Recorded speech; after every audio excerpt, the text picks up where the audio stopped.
falar sobre vivendo em triunfo. Nós cremos que o nosso Deus nos quer de uma forma vitoriosa em todas as coisas. Por isso, nós falamos aquilo que a Bíblia diz e nós cremos naquilo que a Bíblia diz a respeito dos eleitos de Deus. Nós somos amados, nós somos predestinados por Deus para a salvação eterna e Ele quer nos ver verdadeiramente em triunfo.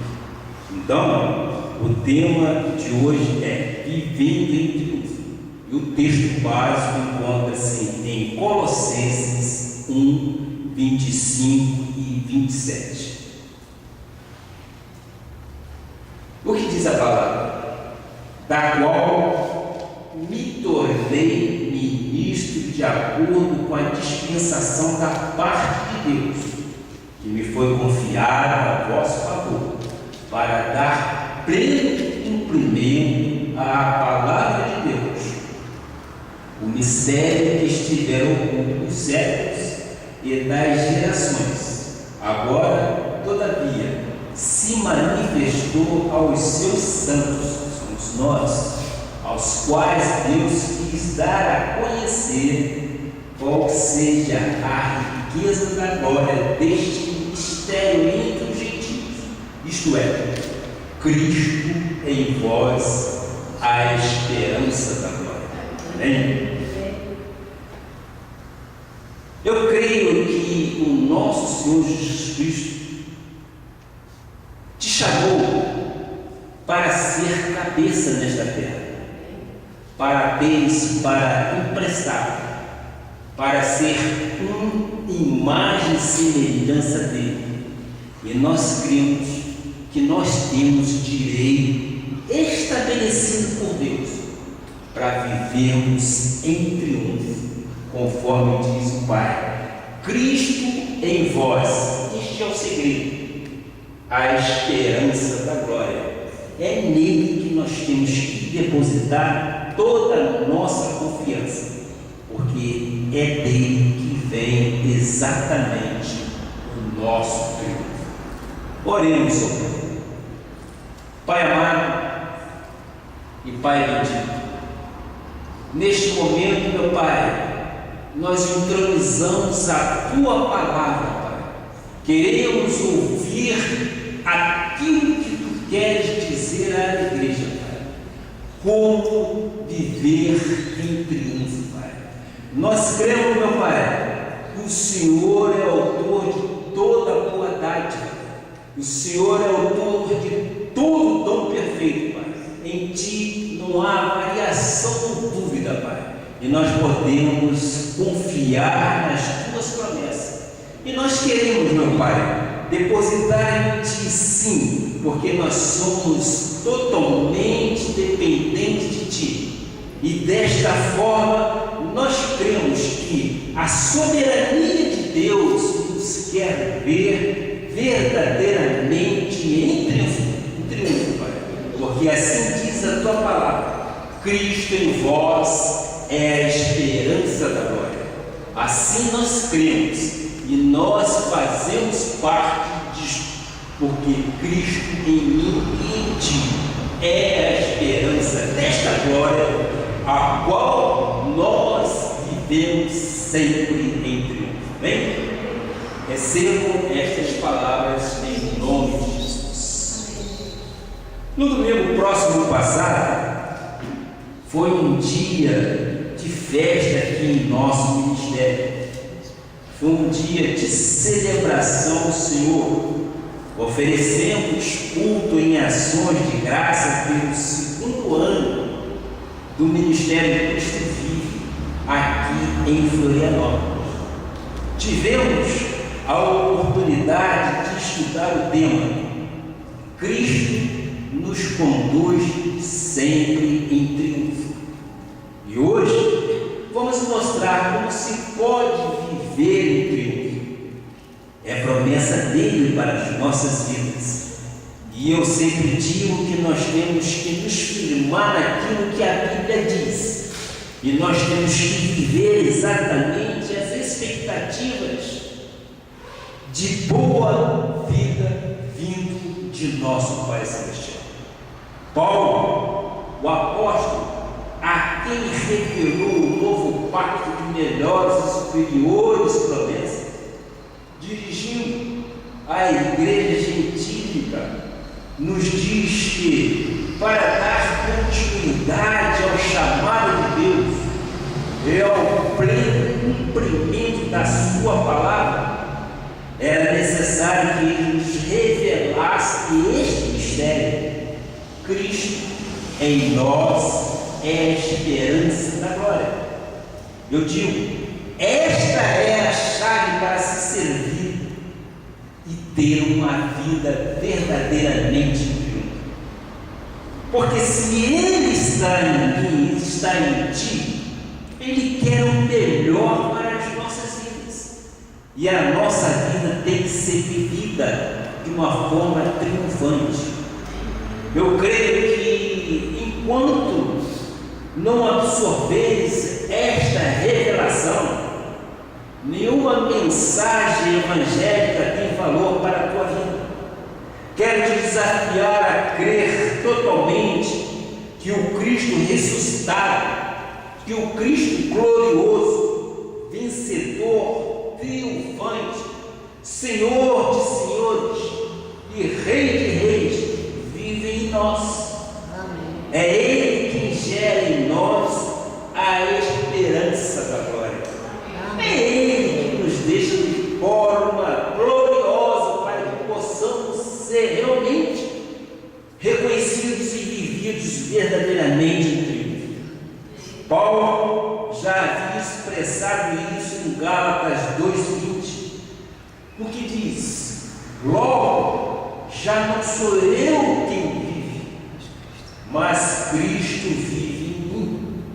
E esse viver que agora tenho na carne, vivo pela fé no Filho de Deus, que me amou e a si mesmo se entregou por mim.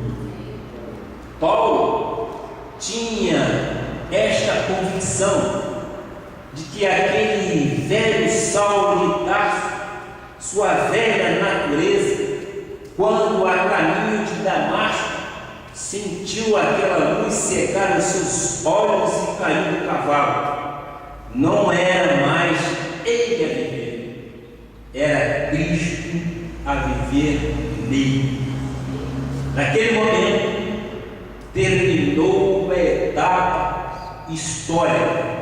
Morre o velho Saulo, que depois chamou-se Paulo, o que atentava contra a vida do povo de Deus, e renasceu um novo homem. E ele diz: agora já não sou eu mais quem vive, já não vive o perseguidor, o contundente, já não vive mais aquele soberbo. Agora Cristo vive em mim, disse Paulo. E nós cremos que no novo pacto, o Cristo que nós servimos, Ele vive em nós. Nós somos nova criatura, nós somos renascidos de Deus, e nós cremos que Ele está em nós. Quem tem a convicção de que Cristo está na sua vida, não dá mais desculpa para nada. Irmão, veja só, quando Moisés foi chamado, ele começou a dar uma série de desculpas. Vocês se lembram muito bem daquela passagem em Êxodo 3, 10, 12. Nós vamos relembrar aqui neste momento. Moisés foi destacado por Deus para tirar o povo daquela sofridão. Ele foi designado por Deus, mas Moisés começou a resmungar isso, a reclamar ou a dar desculpas de que não era ele o homem certo para fazer isso. Mas o nosso Deus veio e diz: venha agora, Moisés: vem agora e eu te enviarei a Faraó, para que tires o meu povo, os filhos de Israel, do Egito. Então disse Moisés a Deus: quem sou eu para ir a Faraó e tirar do Egito os filhos de Israel? Deus lhe respondeu: eu serei contigo, e este será o sinal de que eu te enviei. Depois de haveres tirado o povo do Egito, servireis a Deus neste monte. As pessoas que não compreendem esse mistério começam a dar desculpas na vida, começam a dar desculpas perante a vida. Tem uma tendência de falsa humildade, tem uma tendência e diz: quem sou eu para merecer de Deus uma aprovação? Quem sou eu para Deus me dar um emprego melhor? Quem sou eu para ser feliz no casamento? Quem sou eu para realizar os sonhos que tanto eu desejei? Aqueles sonhos que eu descrevi no meu projeto de vida vitoriosa. É assim que muitos dão desculpas daquilo que Deus prometeu e que basta você, em obediência, cumprir. E foi assim, porém, que pensou Moisés quando foi chamado. Não dê desculpas, meu amor. Se Deus disse: eu serei contigo no velho pacto, no novo pacto, Ele mora em nós. Ele diz: eu moro dentro de ti, tu és o templo do meu Espírito, tu és o templo do Espírito Santo. E em 1 Coríntios 6, 19 e 20, o que ele afirma isso. Acaso não sabeis que o vosso corpo é santuário do Espírito Santo, que está em vós, o qual tendes da parte de Deus, e que não sois de vós mesmos? Porque fostes comprados por preço. Que preço é esse? Vamos comprar por sangue de um cordeiro pascal, aquele que foi imolado, aquele que não tinha pecado. Agora, pois, glorificai a Deus no vosso corpo. Olha, eu falo, não te focalizes em tuas incapacidades.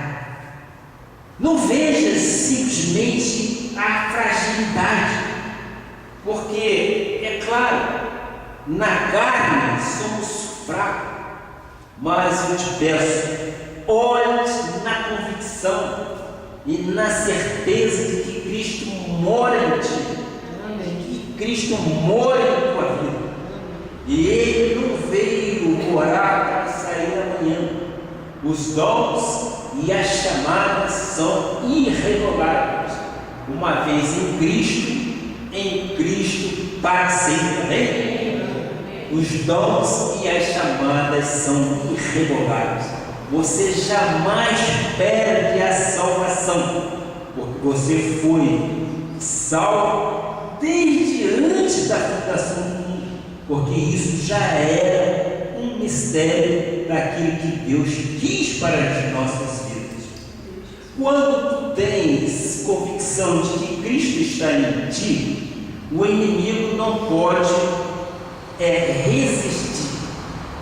As trevas não podem ficar na tua vida, as opressões têm que sair, as doenças têm que desaparecer em nome de Jesus, as derrotas vão se transformar em vitórias, a tua autoestima se restabelecerá, o teu lar, que eventualmente poderia estar em loucura, terás uma paz plena, e a tua vida terá um propósito, terá um novo rumo.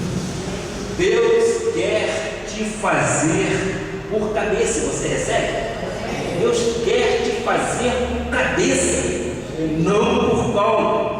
Quer que esteja sempre por cima e nunca por baixo, para emprestar e não tomar emprestado. Quando se crê que Cristo está em nós, nada nos será impossível. É assim que o câncer não resiste na vida do crente em Jesus Cristo. É assim que a doença e a enfermidade caem por terra em nome de Jesus. Nós cremos sim que pessoas dependentes de droga, pessoas dependentes do álcool é liberta, pessoas que é idólatra se torna livre, que a pessoa incontrolável com a mentira torna-se uma pessoa verdadeira e fiel em nome de Jesus. Amados, é importante que saibas que todo o teu passado está cancelado. Foi na cruz do Calvário que o nosso Senhor Jesus Cristo cancelou todas as nossas dívidas. Vamos ver isso em Colossenses 2, versículo 14 e 15, por favor. Colossenses 2, versículo 14 e 15. Tendo cancelado o escrito de dívida que era contra nós e que constava de ordenanças, o qual nos era prejudicial, removeu-o inteiramente. Seguinte, encravando-o na cruz e despojando os principados e as potestades, publicamente os expôs ao desprezo, triunfando deles na cruz. Nosso Senhor Jesus Cristo já destruiu toda a iniquidade. Nós não temos que lutar contra o inimigo, porque o inimigo já foi totalmente vencido e despojado na cruz do Calvário. Muita gente que chegou ou chega ao ministério Cristo Vive, ou chega à igreja de um modo geral, já andou na macumba. Outras fizeram votos aos santos católicos, se aprisionaram no orientalismo, mas uma vez que Cristo está na vida delas, todas as suas dívidas são totalmente canceladas. Nós não temos mais nenhuma dívida com o passado. Nosso Senhor Jesus Cristo é fiel e foi lá naquela cruz do Calvário que Ele encravou todas as nossas dívidas. Veja aqui Colossenses 2,8.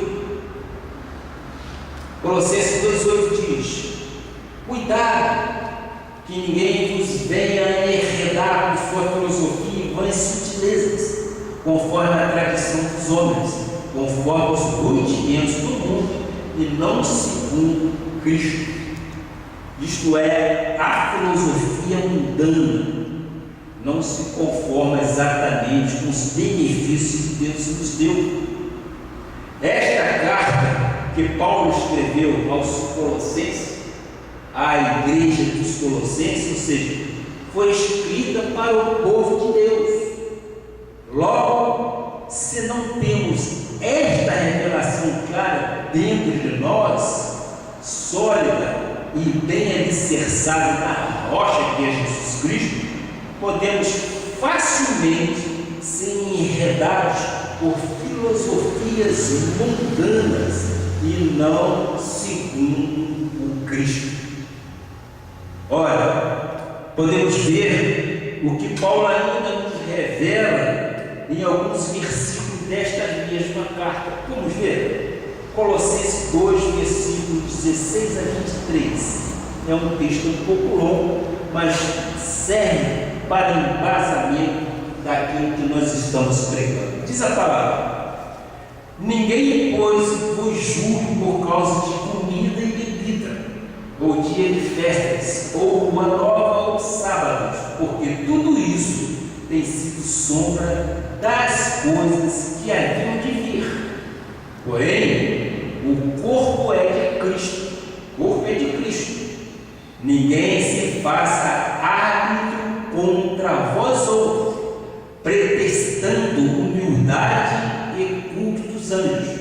baseando-se em visões, enfatuados, sem motivo algum, na sua mente carnal, e não retendo a cabeça, da qual todo o corpo, suprido e bem vinculado por suas lutas e ligamentos, cresce o crescimento que procede de Deus.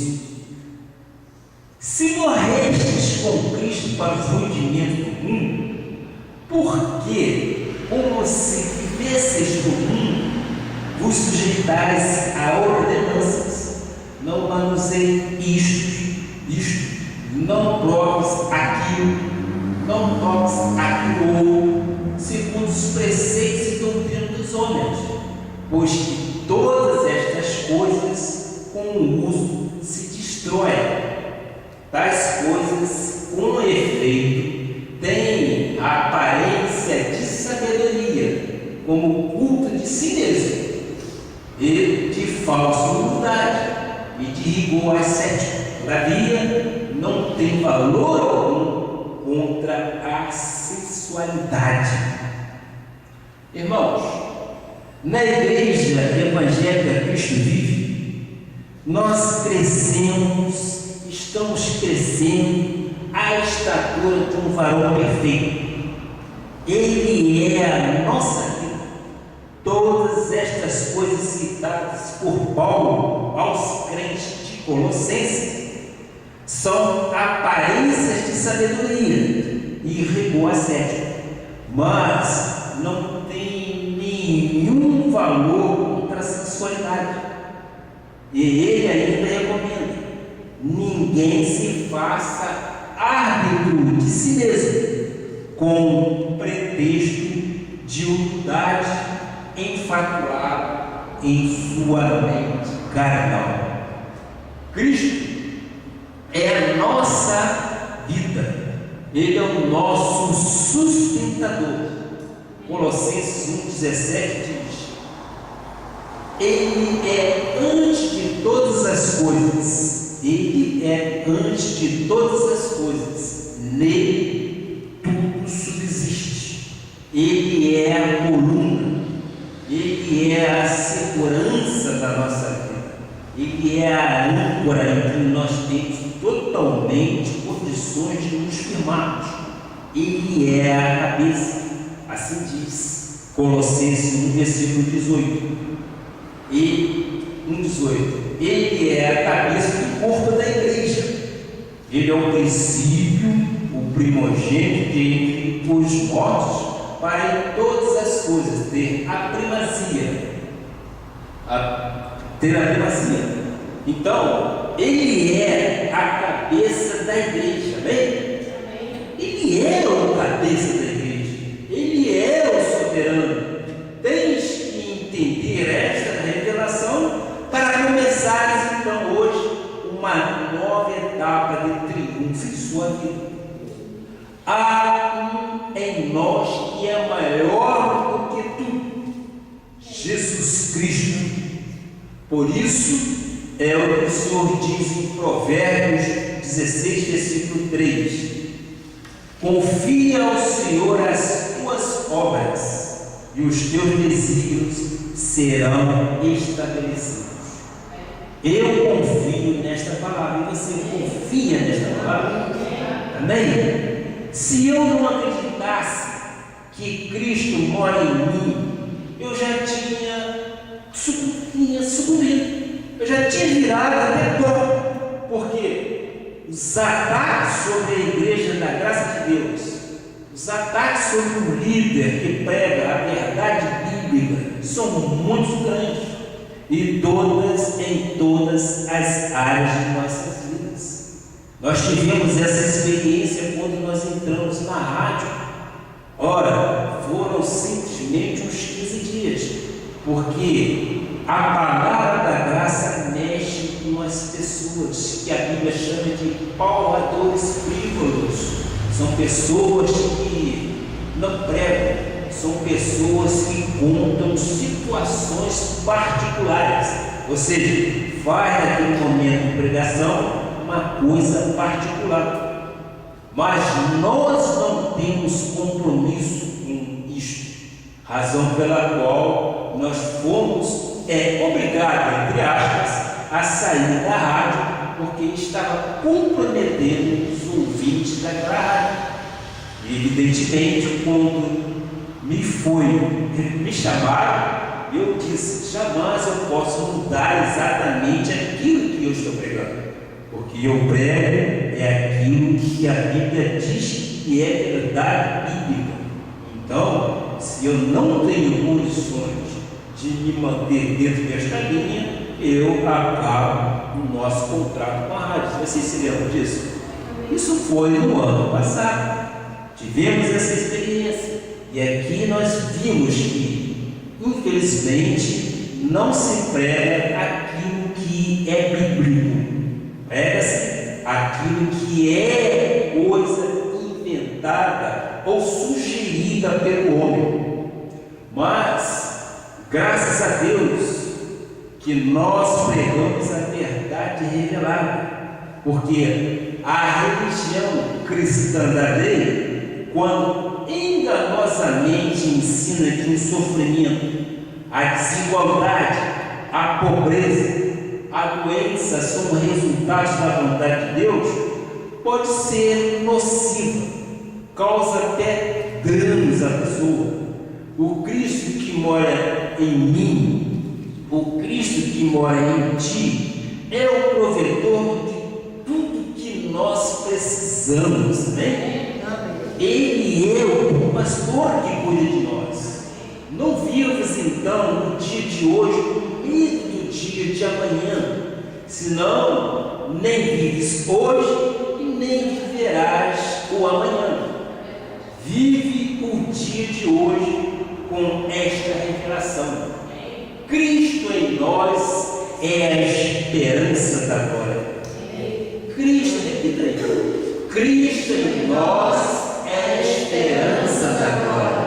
E é esse poder que nós temos em nós que nos faz sermos conduzidos sempre em triunfo, nos faz viver uma vida triunfante, porque Ele está dentro de nós. É Ele que dá a alavancagem para que nós possamos sim destruir barreiras, passar por montes. É Ele que nos dá essa força. A força não é nossa natural, a força é espiritual.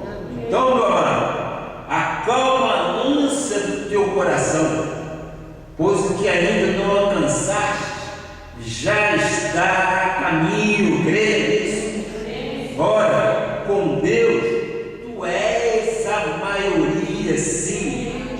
Paulo confirma isso em Efésios 3:20, o que diz: ora, aquele que é poderoso para fazer infinitamente mais do que tudo quanto pedimos ou pensamos, conforme o seu poder opera em nós. Em todas estas coisas, porém, diga: somos mais vencedores por meio daquele que nos amou. Amém? Glória a Deus. Então, Deus opera através da nossa vida, e Ele pode fazer infinitamente mais. Deus não tem nada de mesquinho.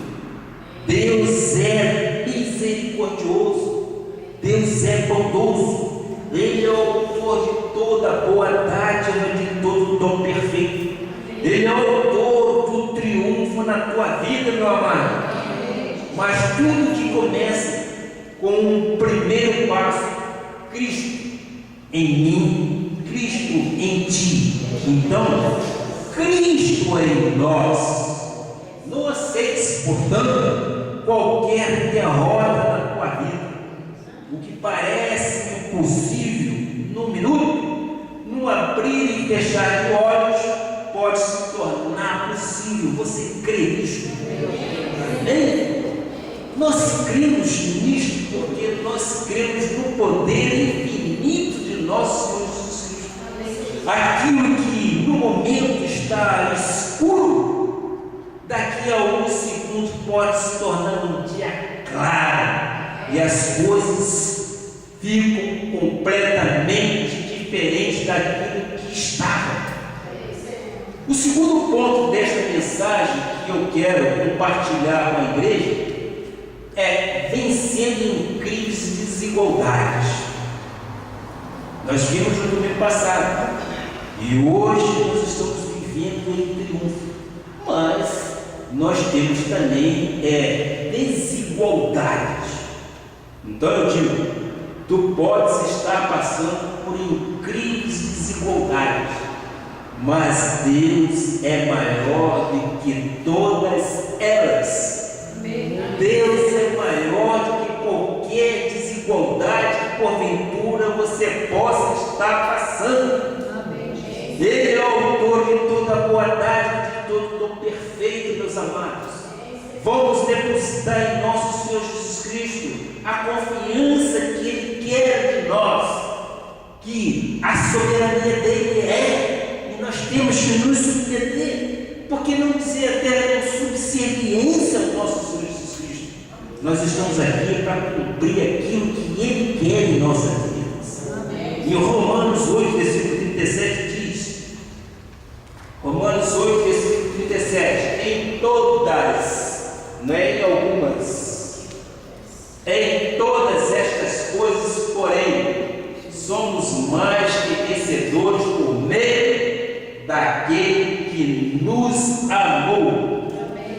Em todas estas coisas, somos mais do que vencedores por meio daquele que nos amou. E quem é que nos amou?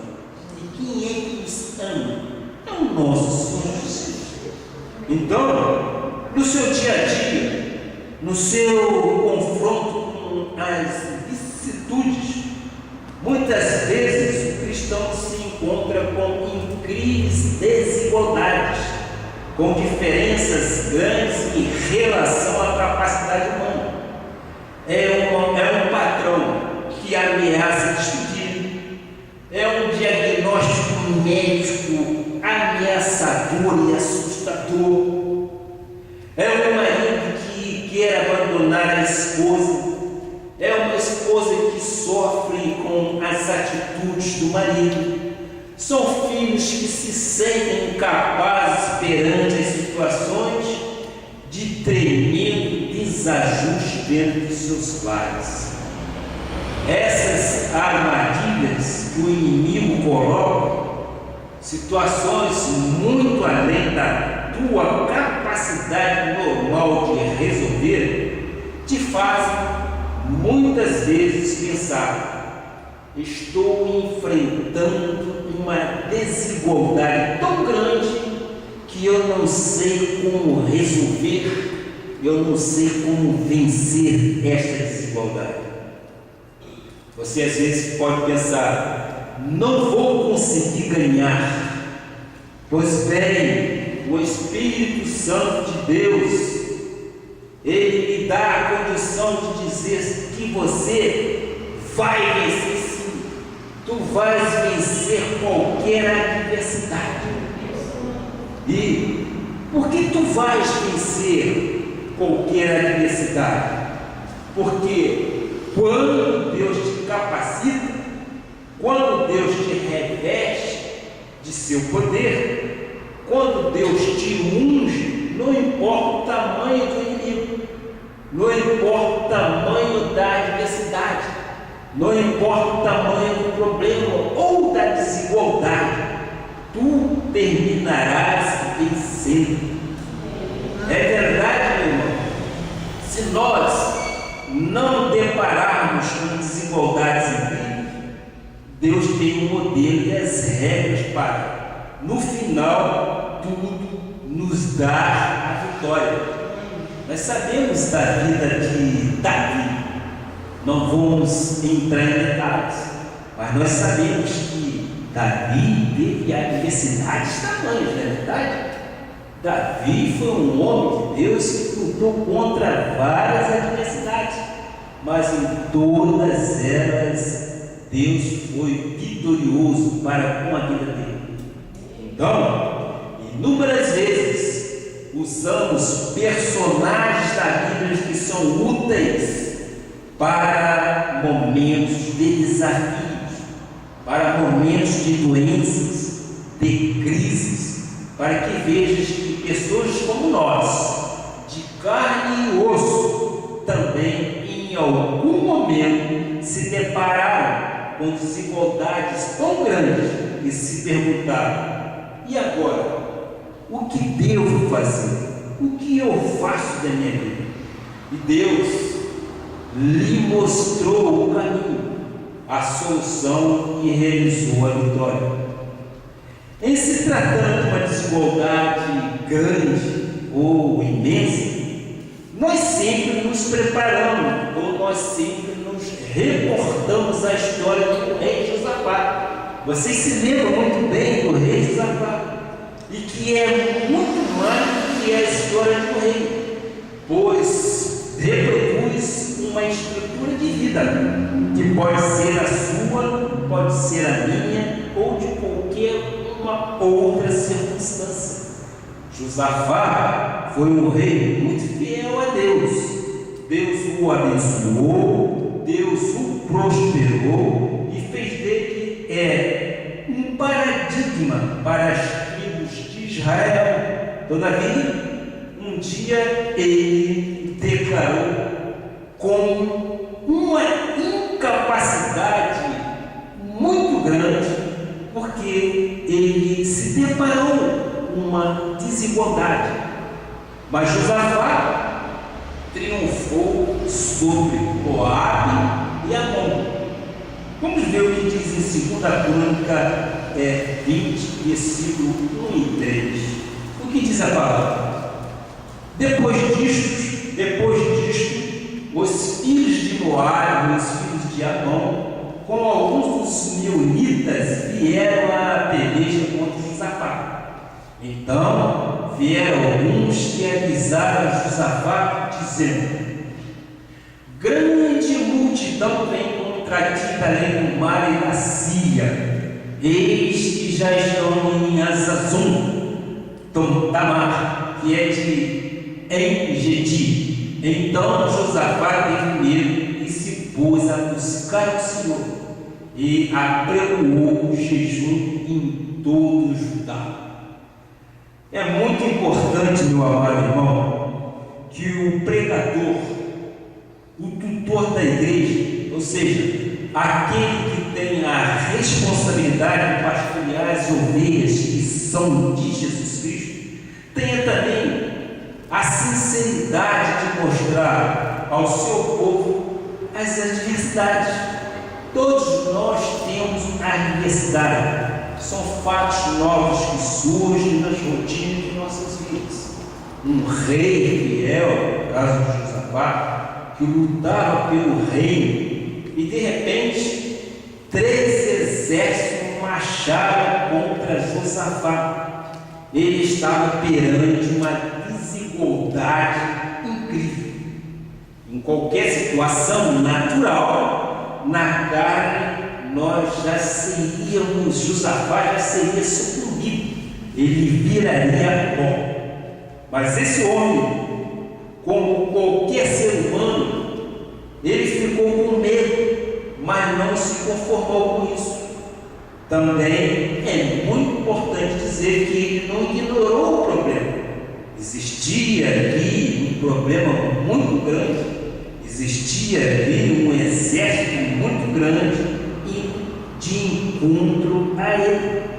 Então, muitas vezes as pessoas têm problemas e fazem de conta que não os têm. Mas Josafá pensou: há 3 exércitos marchando contra nós.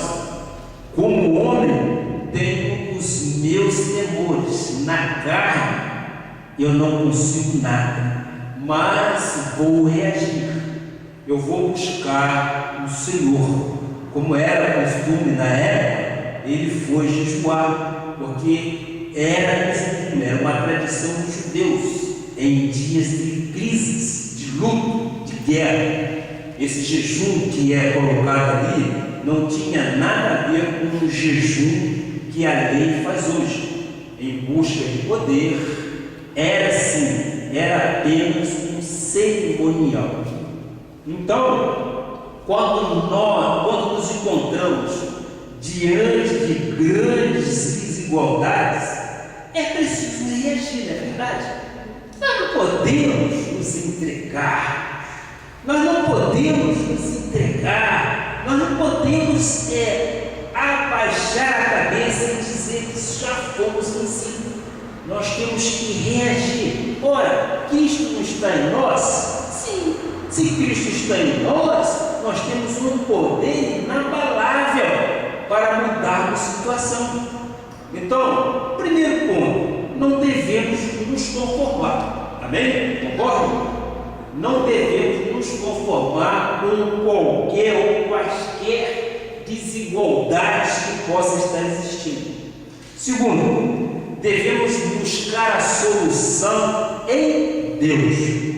É Ele, conforme eu disse, a palavra repete, é Ele que nos dá força para adquirir riqueza. E a riqueza que nós chamamos é a força para o trabalho. O terceiro ponto, não devemos nos afastar da igreja.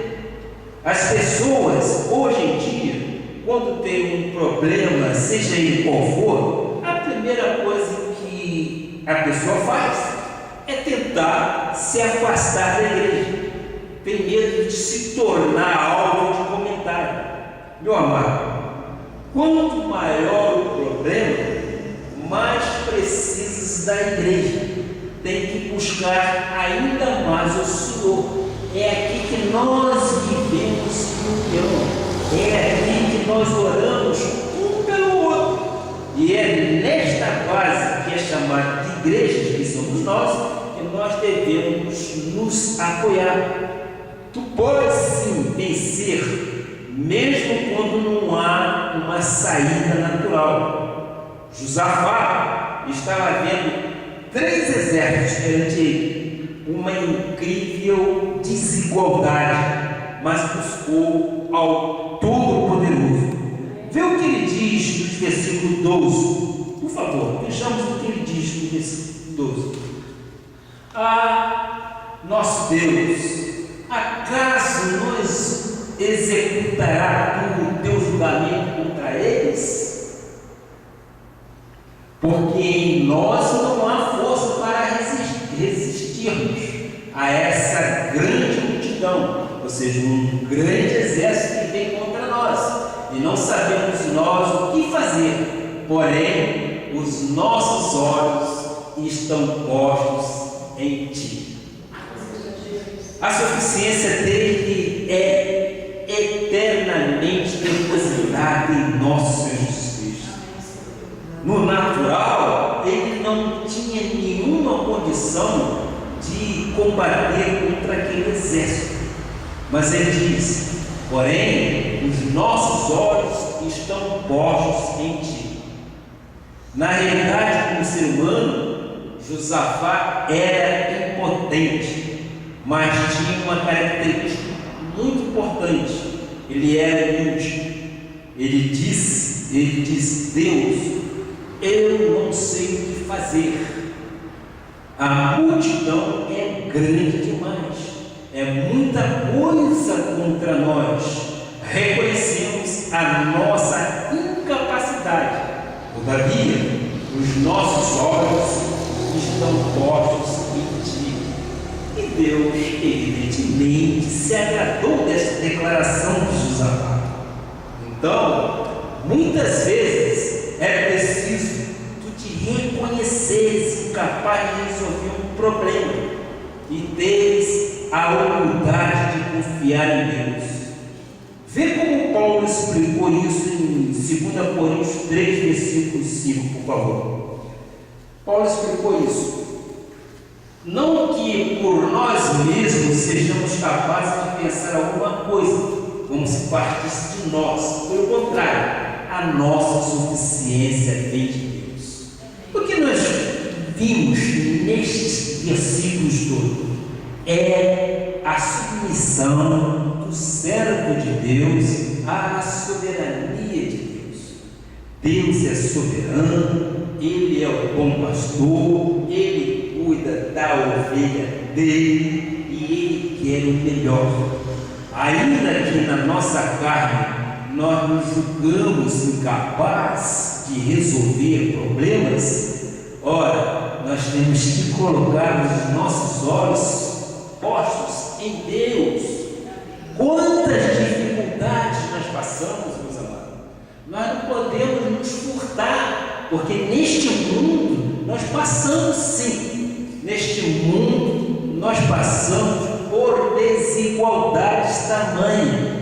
Foi exatamente isso que aconteceu com Josafá. Mas ele confiou e ele depositou em Deus, sabia que haveria de ter uma saída e que a vitória haveria de chegar.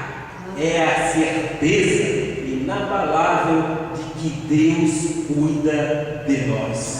Amém? Eu sei que muita gente está se deparando com muitos inimigos. Os inimigos não é o diabo. Os inimigos são aquelas situações que se levantam em sua mente contra o seu proceder no dia a dia.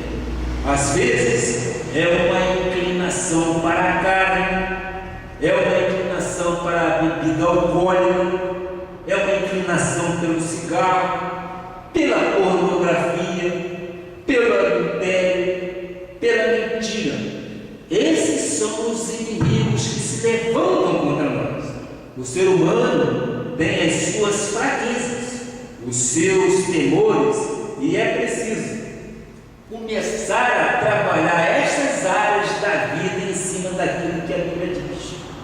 É preciso que nós levemos nossos olhos para o autor e consumador da fé, que é Jesus Cristo. Então, em 2 Crônica 20, versículo 15, ele diz: dai ouvidos todo Judá, e vós, moradores de Jerusalém, e tu, ó rei Josafá, a quem vos diz o Senhor, não temais. Aí vem a certeza de nosso Senhor Jesus Cristo para o coração de Josafá e para os nossos corações também. Não temais, nem vos assusteis por causa desta grande multidão, pois a peleja não é vossa, mas a peleja é de Deus. Então, aqui nós estamos seguros, tranquilos, sabendo que não somos nós quem luta a peleja. Quem está nesta luta é o nosso Deus, é Ele quem peleja por nós. Não tens então de dar ouvido ao que diz o inimigo, não tens que dar ouvido ao que diz o advogado, que é contra ti, ao cruel diagnóstico médico, é câncer. Não, eu sei que é difícil a gente ouvir. Esta semana que passou eu fui ao médico, fiz vários exames e evidentemente meus olhos sempre estiveram postos no Senhor. É evidente que quando eu vou ao médico, eu peço a Deus que Deus me dê o livramento de todos os males desta vida. E graças a Deus, Deus tem ouvido as minhas orações. A minha esposa é testemunha disso. A minha esposa é dependente de muitos remédios, não chegou a tomar insulina, mas era dependente de muitos remédios. Eu falei: filha, não está certo, tem alguma coisa errada com isso aí. Eu não aceito você tomar essa quantidade de remédios. E nós sempre orando, ela fazendo vários exames. Teve um médico que disse: eu fiz este exame suspeitando que você estivesse com câncer. Aí ela falou: que, doutor? Porque a reclamação era grande, mas Deus sempre mostrou: não, você não tem nada, você está curado, é só crer pela chave de Cristo que você está curado. Então, aqueles aquela máquina de remédio foram retirados dela. Graças a Deus. Eu fico e eu louvo ao Senhor, porque eu vejo a mão de Deus em nossas vidas. Então, eu sei que é difícil quando você recebe um diagnóstico médico, mas tens que dar ouvido somente o que diz o Senhor. A peleja não é nossa, a peleja é de Deus. Há de quem pelejar contra ti, porque estará pelejando contra Deus. E por que Deus disse isto? Não temais, porque Ele sabe. Se te deixares levar pelo temor negativo, tu não vives mais. Você perde a coragem, você fica enfraquecido, você fica desqualificado. Começas então a sentir pena de ti mesmo e finalmente paralisas. Então, por isso, Deus diz: não temas, creia no nosso Senhor Jesus Cristo. Nós não devemos temer as tribulações, situações sempre virão em nossas vidas, mas nós temos que ter os nossos olhos postos no Senhor. E eu acredito que Deus é meu e é a teu favor. E quando Deus é a favor de alguém, não importa quem seja contra, tu podes estar em incríveis desigualdades, mas Deus é maior que todas elas. Por isso, assim diz em João 4:4.